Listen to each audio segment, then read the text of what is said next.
مومنوں کے لیے دعا ربنا اغفر لنا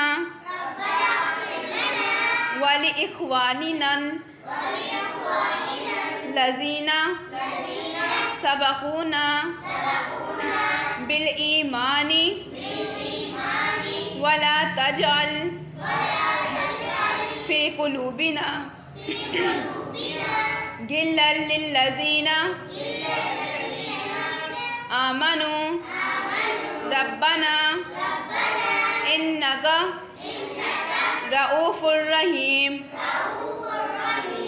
اے ہمارے رب ہمیں بخش دے